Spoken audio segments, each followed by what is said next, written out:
अभी जो हम लोग स्टार्ट कर रहे हैं वो है रिफ्रैक्शन ऑफ लाइट का second part. First part I hope आपने पहले ही देख लिया होगा। सो हम लोग सब स्टार्ट करते हैं रिफ्रैक्शन ऑफ लाइट का सेकंड पार्ट से, जहाँ पे हम लोग का इमेज फॉर्मेशन वगैरह हम लोग सीखेंगे। ठीक है, तो इस चैप्टर के अंदर में जो हम लोग सीखने वाले कि इमेज किस तरीके से बनेगा, तो टोटल हम लोग का यहाँ पे 4 केसेस मिलेगा हम लोग को इमेज फॉर्मेशन का। ठीक है, उससे जो पहला केस है वो हम लोग ये समझ रहे हैं कि ray of light which is parallel to principal axis passes through the focus after reflection. इसका मतलब क्या हुआ, देखो टॉपिक 5.7 है। ठीक है, चलिए हम लोग आते हैं, पहले मिरर बनाया।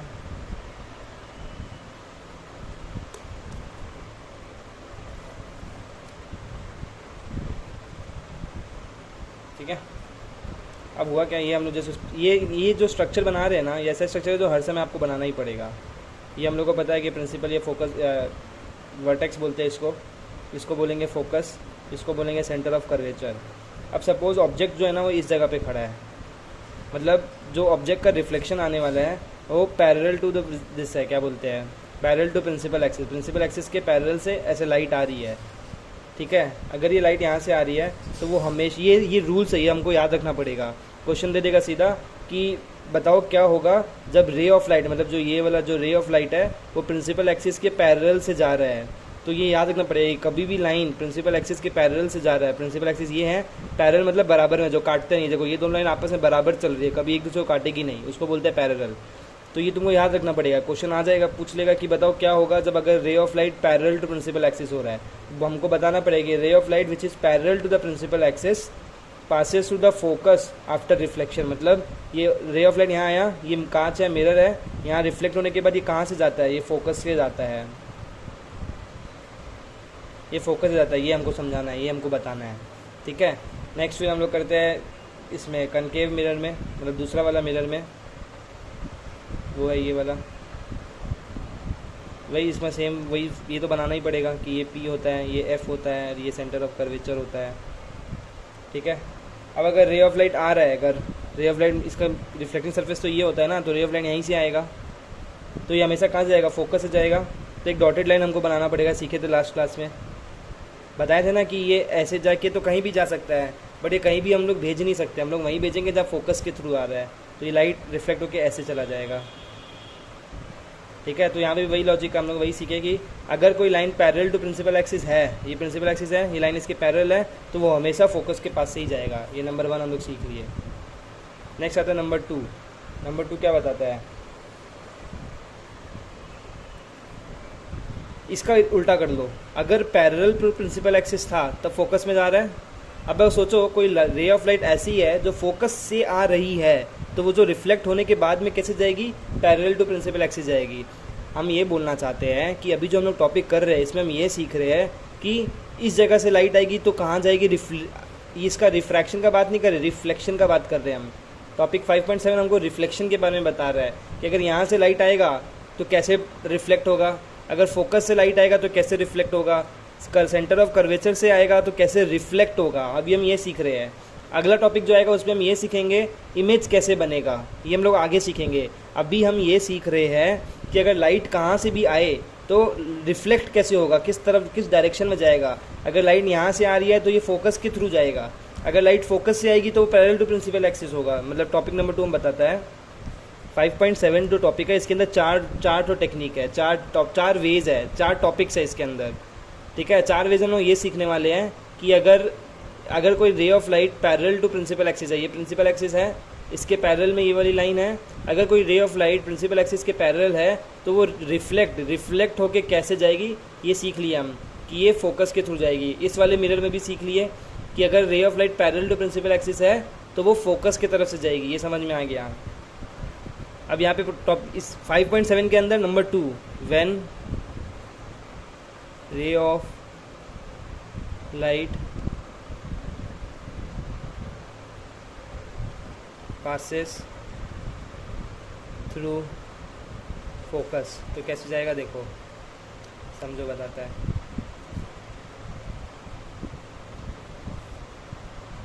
ठीक है, तो अब इसमें जैसे ये वाला बनाते हैं हम लोग केस कि ये मिरर है। ठीक है, वही सेम बना ही लो पहले तो। कि ये मेरा प्रिंसिपल एक्सिस है, ये वाला पॉइंट मेरा वर्टेक्स हो गया, और ये मेरा फोकस हो गया, ये मेरा सेंटर ऑफ कर्वेचर हो गया। अब हम बोलना चाहते हैं कि लाइट कहाँ आ रही है, इस बार फोकस से आ रही है, तो ये ऐसे आ रही है। अब हम इसको कहाँ रिफ्लेक्ट कहाँ करवाए, तो हम लोग सीखे कि जब भी रे ऑफ लाइट फोकस से पास होता है तो वो पैरेलल टू प्रिंसिपल एक्सिस हो जाता है, जो इसका उल्टा ही है। अगर पैरेलल था तो फोकस से जा रहा था, अब अगर फोकस से आएगा तो वो पैरेलल में आ जाएगा। तो ये तो पहला दो तो एकदम सिंपल, एक दूसरे का ही उल्टा है। दूसरे वाले मिरर का भी बना के देख लो, ये रहा, यहाँ पे फोकस होगा, यहाँ पे सेंटर ऑफ कर्वेचर होगा। अब सपोज रे ऑफ लाइट जो है वो फोकस से आ रहा है, मतलब ऐसे,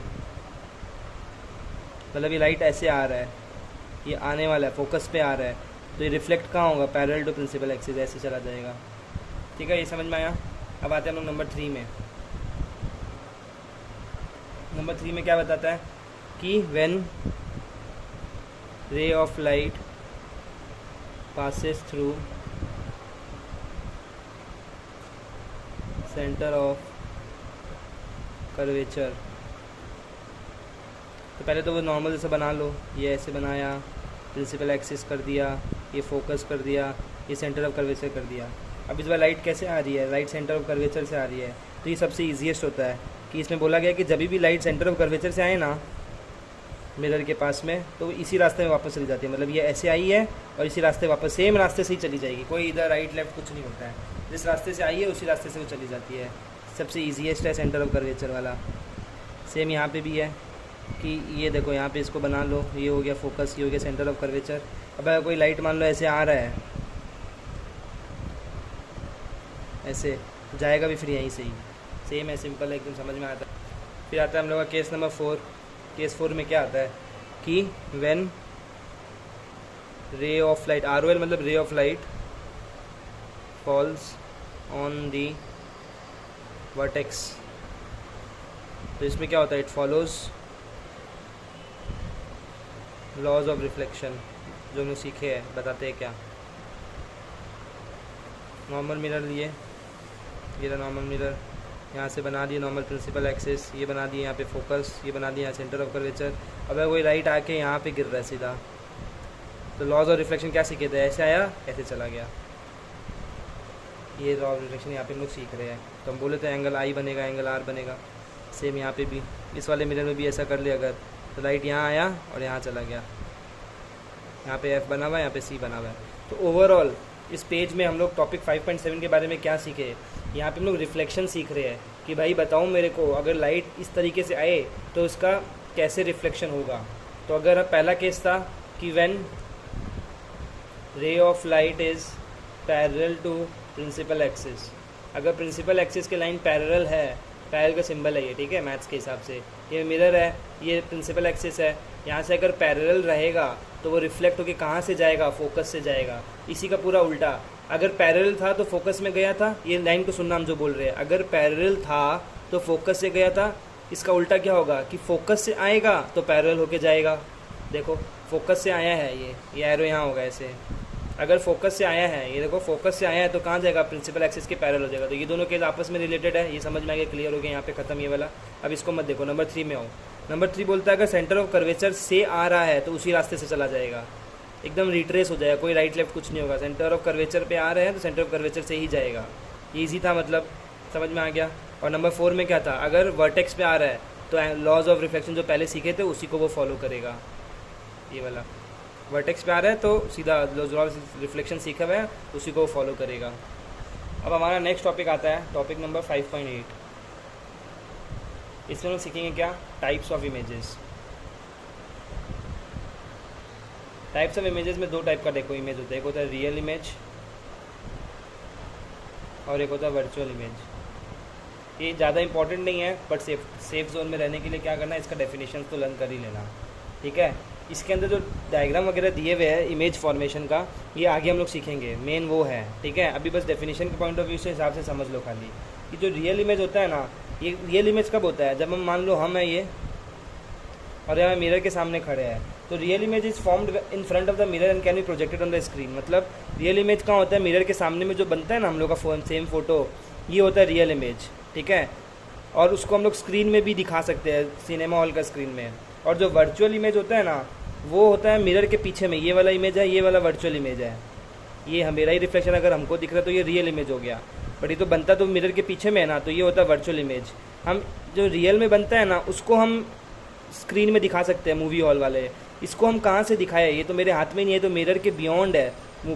बच्चा लोग का मूवी दिखाता था ना, मिरर वर्ल्ड के बियॉन्ड में एक अलग दुनिया होती है, तो हम इसको समझने के लिए बोल सकता है कि हम यहाँ खड़े हैं, यहाँ पे जो इमेज बन रहा है ये है रियल इमेज, और इसको हम स्क्रीन के ऊपर प्रोजेक्ट कर सकते हैं प्रोजेक्टर से। बट ये तो वर्चुअल इमेज है, इसको तो हम हाथ भी नहीं लगा सकते हैं, ये तो हमको खाली दिख रहा है खाली। तो ये हो गया टाइप ऑफ इमेजेस की, क्या होता है रियल इमेज, क्या होता है वर्चुअल इमेज। ठीक है, अब जो सबसे इंपॉर्टेंट चैप्टर जिसके लिए बना है ना, वो है टॉपिक नंबर 5.9। टॉपिक 5.9 क्या सिखाएगा मेरे को, इमेज फॉर्मेशन। क्या सिखाएगा कि हम ऑब्जेक्ट को अगर इस जगह पे प्लेस करें तो कैसा इमेज आएगा। अब अगर ऑब्जेक्ट को हम इस जगह, क्वेश्चन ये मन से पूछा जाएगा कि भाई अगर मेरा ऑब्जेक्ट अगर यहाँ है तो कैसा इमेज आएगा, अगर ऑब्जेक्ट यहाँ रहेगा तो कैसा इमेज आएगा, ये सब अभी हम लोग समझने वाले हैं। ठीक है ना, तो इसके अंदर भी काफ़ी सारे केसेस है, एक एक करके आते हैं। केस ए में जब ऑब्जेक्ट मान लो बहुत दूर है, व्हेन द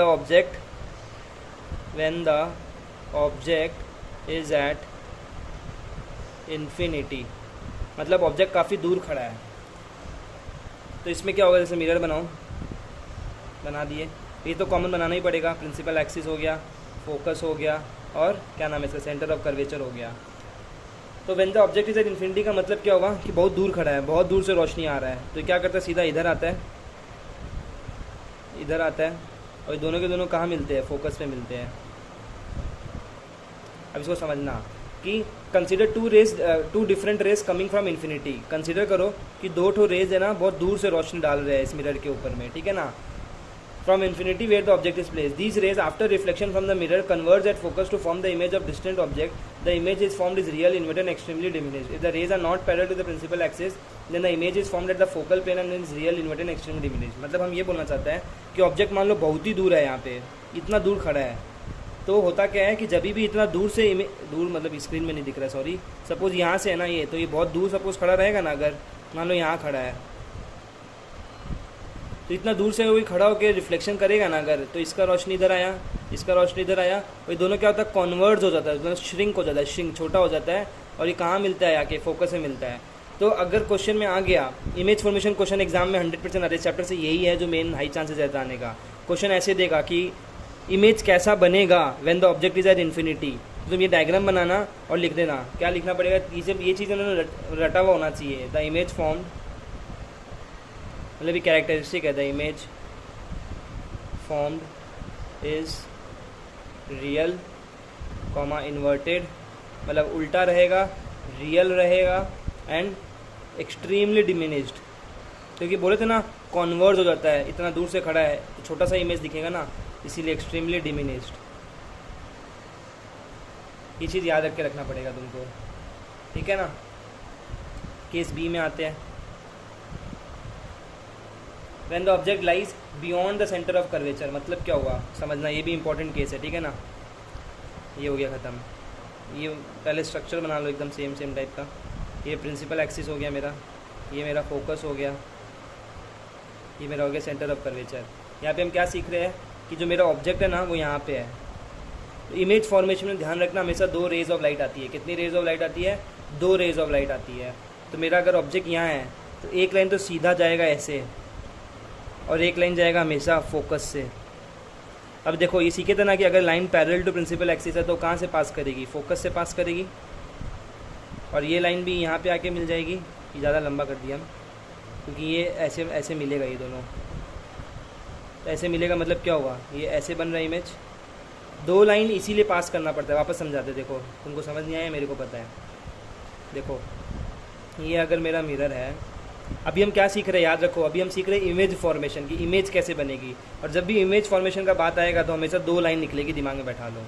तो अगर मेरा ये नॉर्मल स्ट्रक्चर बना लो कि ये मेरा फोकस है, ये मेरा सेंटर ऑफ कर्वेचर है, और मेरा केस क्या है, अच्छे से करते हैं, हटा इसको। Number B, when the object lies beyond C, when the object lies beyond centre of curvature. ठीक है, दिख रहा है। पहले तो मिरर बनाओ बड़ा सारा, एकदम बना दिए, एकदम ये नॉर्मल जैसे बनाते वैसे बना दो। इसको दूर करो, फोकस थोड़ा बड़ा बना देता कि अच्छा से बने। ये हो गया सी। अब मेरा इमेज है यहाँ, ऑब्जेक्ट है मेरा यहाँ पे। जब भी इमेज बनाएंगे 2 लाइंस निकलेगी, ठीक है। तो एक लाइन ऐसे सीधा जाएगी मिरर पे, और एक लाइन सीधा कहाँ जाएगी, फोकस के। तो जब सीधा जाता है तो हम सीखे थे ना, पैरेलल टू प्रिंसिपल एक्सिस है अगर, तो कहाँ जाएगा, फोकस में जाएगा। टॉपिक नंबर 5.7 का जो पहला केस सीखे थे, टॉपिक नंबर 5.7 का जो पहला केस सीखे थे, पैरेलल टू प्रिंसिपल एक्सिस, तो हमेशा कहाँ से निकलेगा, फोकस से निकलेगा। तो ये भी एज इट इज़ यहाँ से निकलेगा। अब देखो ये लाइन यहाँ और ये लाइन यहाँ दोनों मिक्स हो जाएंगी आपस में, ठीक है ना। तो एरोज बना लो इसको, ये गया ऐसे और ये गया ऐसे, तो ये ऐसे टकराया और ये आया इधर, और ये वाला इधर ऐसे आया था और इधर टकराया है ये वाला। तो दोनों कहाँ मिल रही है, यहाँ मिल रही है। तो ये इमेज ऐसी बन रही है। तो अगर क्वेश्चन आ गया कि बताओ इमेज कैसा बनेगा जब ऑब्जेक्ट मेरा सेंटर ऑफ कर्वेचर के पीछे है, तो तुमको ये लिखना पड़ेगा, ये डायग्राम बनाना पड़ेगा, ठीक है। और फिर तुमको मेन जो क्रक्स है वो लिखना पड़ेगा कि this image is real, this image is 3 characteristics लिखना पड़ेगा। रियल है नंबर 1, दूसरा इन्वर्टेड है, देखो ना ऐसे था ना ये, अब देखो छोटा भी बना है और उल्टा भी बना है, इसीलिए इन्वर्टेड है। रियल हर जगह रहेगा, जहाँ नहीं रहेगा वहाँ बता देंगे स्पेसिफिकली। और डिमिनिश्ड है। समझ में आया कि नहीं समझ में आया, वापस समझ लो। ऑब्जेक्ट अगर सेंटर, पहला केस हम लोग क्या सीखे, जब ऑब्जेक्ट बहुत दूर है, इन्फिनिटी है, मतलब बहुत दूर खड़ा है, तो उसका रोशनी जो आ रहा है फोकस पे कन्वर्ज हो जा रहा है। तो 3 चीज़ था, रियल था, इन्वर्टेड था ही, और डिमिनिश नहीं, एक्सट्रीमली डिमिनिश। देखो कहाँ मिल रहा है, कॉन्वर्ज हो रहा है ना ये, तो इसीलिए फोकस पे आके छोटा हो जा रहा है, इसलिए डिमिनिश एक्सट्रीमली। सेकंड केस सीखे इमेज कैसा बनेगा जब वो सेंटर ऑफ कर्वेचर के पीछे रहेगा, तो हमेशा 2 लाइन निकलेगा। तो यहाँ पे भी देखो 2 लाइन निकला था ना, तो यहाँ पे भी 2 लाइन निकलेगा ऑब्जेक्ट के मुंह से। अगर ऑब्जेक्ट दिख रहा है तो ऑब्जेक्ट के मुंह से 2 लाइन निकलेगा, ऑब्जेक्ट नहीं दिख रहा है तो दूर दूर से आ रहा है, इसीलिए। तो ये एक पैरेलल टू प्रिंसिपल एक्सिस है, तो ये फोकस पे आएगा, और एक यहाँ से जाएगा सीधा, फोकस से पास होगा, ध्यान रखना, फोकस से पास होगा और यहाँ पे मिलेगा। आंसर्स में बड़ा कैसे लिखेंगे ये तो लिखना ही पड़ेगा, कुछ रूल्स है। रूल नंबर 1, अगर सेंटर ऑफ कर्वेचर के पीछे हैं तो 2 लाइन पास होगी, एक पैरेलल होगी तो फोकस से निकलेगी और दूसरी ऑटोमेटिकली फोकस से निकलेगी। रूल नंबर 2, जब भी सेंटर ऑफ कर्वेचर के पीछे ऑब्जेक्ट रहेगा तो इमेज जो बनेगा हमेशा सी और एफ के बीच में बनेगा, ये रूल है। तो तुम जो बड़े आंसर लिखोगे तो तुमको ये भी लिखना पड़ेगा, और जो भी बताया कि सी एंड एफ के बीच में बनेगा वो भी लिखना पड़ेगा। और इसमें लिखने लायक है जैसे कि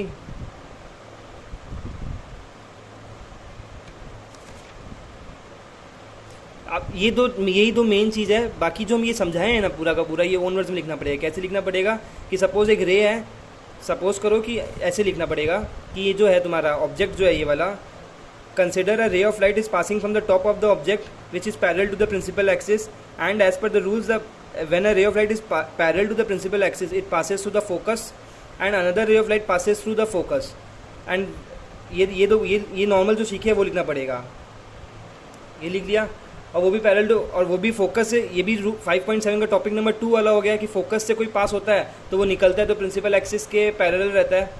टॉपिक नंबर 5.7 बहुत काम आ रहा है यहाँ पे। क्या काम आ रहा है समझो, अगर रे ऑफ लाइट ऑब्जेक्ट के मुंह से निकल रहा है तो एक तो पैरेलल है प्रिंसिपल एक्सिस की, तो फोकस से निकलेगा, और एक अगर फोकस से निकल रहा है तो वो भी हमेशा पैरेलल टू प्रिंसिपल एक्सिस ही होता है। तो यही तुमको अपने आंसर में लिखना है कि सपोज द रे of light is passing from the top of the object which is parallel to the principal axis and therefore passes through the focus, and another ray of light is passes through the focus and the reflected ray is parallel to the principal axis and they meet at a point where the image is formed is real, inverted and diminished, and the image is formed between center of curvature and focus. थोड़ा fast बोला है, इसको वापस से सुन लेना, अच्छे से समझ में आ जाएगा। अब आता है टॉपिक नंबर 3। टॉपिक नंबर 3 क्या बताता है, when the object lies at the center of curvature, मतलब क्या हुआ, सेम बनाओ,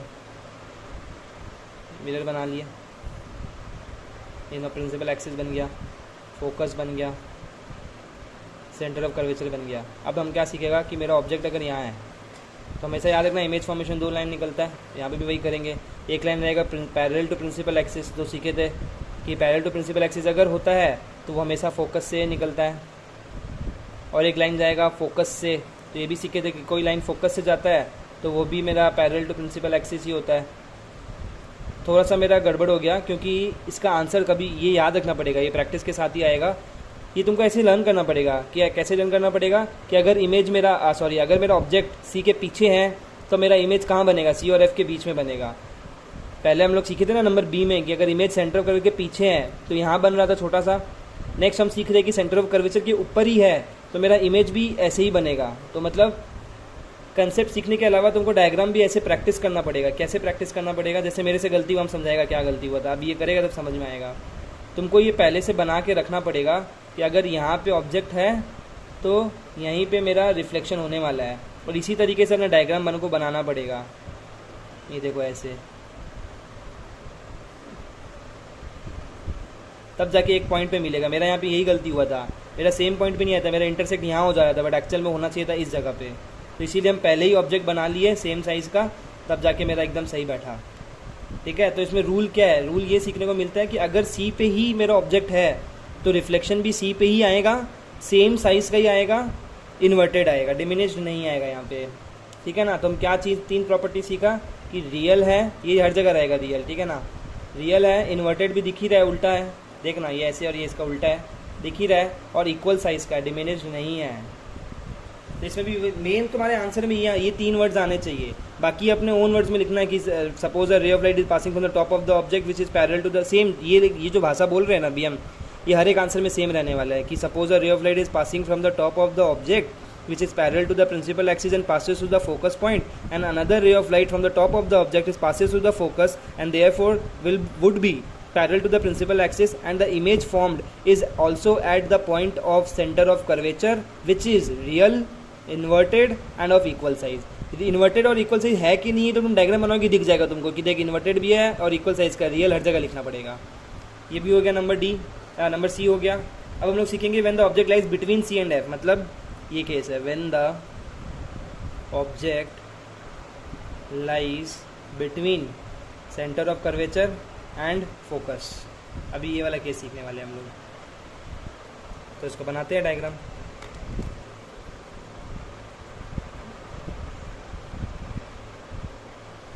ये रहा फोकस, ये रहा सेंटर ऑफ कर्वेचर। इस बार ऑब्जेक्ट कहाँ है, मेरा ऑब्जेक्ट यहाँ है। तो भाई suppose a ray of light passing from the top of the object which is parallel to the principal axis and is passes through the focus. इसमें याद करने का चीज़ क्या है कि जब भी सी और एफ के बीच में रहेगा तो इमेज जो होगा वो यहाँ पे बनेगा और थोड़ा बड़ा बनेगा। ये एक ऐसा केस है, हर जगह क्या सीखे, डिमिनिश सीखे पहले सबसे पहले क्या सीखे, एक्सट्रीमली डिमिनिश्ड, फिर सीखे डिमिनिश्ड, फिर देखे इक्वल साइज, और फिर देखे लार्जर। मतलब ये साइकिल ऐसे चलता है, पहले एकदम ही छोटा, फिर थोड़ा छोटा, फिर इक्वल साइज़ का, और फिर बड़ा साइज़ का। ठीक है ना। तो ये ऐसे याद रखना पड़ेगा तुमको। ये वीडियो को वापस से देख लेना क्योंकि ये कंसेप्चुअल वीडियो था, ये तुमको अच्छा से समझना पड़ेगा, संग संग लर्न भी करना पड़ेगा। ठीक है। तो इस केस में क्या है, अगर सी और एफ के बीच में कभी भी ऑब्जेक्ट रहेगा तो इमेज हमेशा सी के पीछे बनेगा और बड़ा बनेगा। तो याद रख, और आंसर कैसे का, suppose a ray of light passing from the top of the object is parallel to the focus. इसको यहाँ मीट कराना पड़ेगा, इसीलिए हम पहले ही ऑब्जेक्ट बना दे रहे हैं ताकि सही जगह पे मीट कर जाए। और फिर ये भी ऐसे जाएगा, मतलब इस लाइन को ऐसे खींचना पड़ेगा। ठीक है, समझ में आया। तो ये ऐसे और ये ऐसे, ये ऐसे और ये ऐसे, समझ में आ गया। ये वाला हो गया। फिर नंबर ई आता है, लास्ट केस है ये वाला। क्या है, when the object lies at the focus, when the object lies at the focus. ये केस नंबर 1 के जैसा है कि अगर ऑब्जेक्ट मेरा फोकस पे ही है, एफ और सेंटर ऑफ कर्वेचर। अच्छा, इसका हम बताए नहीं ना कैसा होगा, रियल, इन्वर्टेड, ये सब कुछ नहीं बताए ना, तो देख के समझ में आ रहा है। तो इसका उल्टा बन रहा है, रियल तो हर जगह रहेगा, बता ही दिया था, उल्टा है तो इन्वर्टेड भी है और बिगर इन साइज है। ठीक है। अब अगर एफ पे बन रहा है,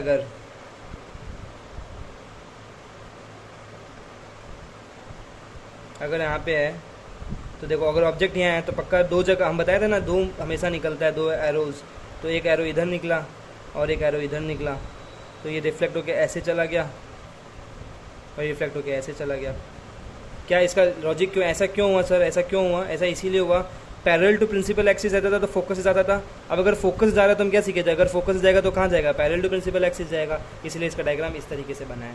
और तुम देखना है कहीं इमेज दिख रहा है तुमको कहीं भी क्या बन रहा है, तो इसका मतलब क्या समझ में आता है, एक तो रियल बनेगा ही बनेगा, रियल हर जगह ही है, इन्वर्टेड होगा ये तो समझ में आ ही रहा है, क्योंकि इमेज ऑब्जेक्ट यहाँ था, अब जो बन रहा है वो इतना पीछे बन रहा है तो उल्टा ही बनेगा, इन्वर्टेड। और दूसरा देख कितना बड़ा बन रहा है, मैग्नीफाइड।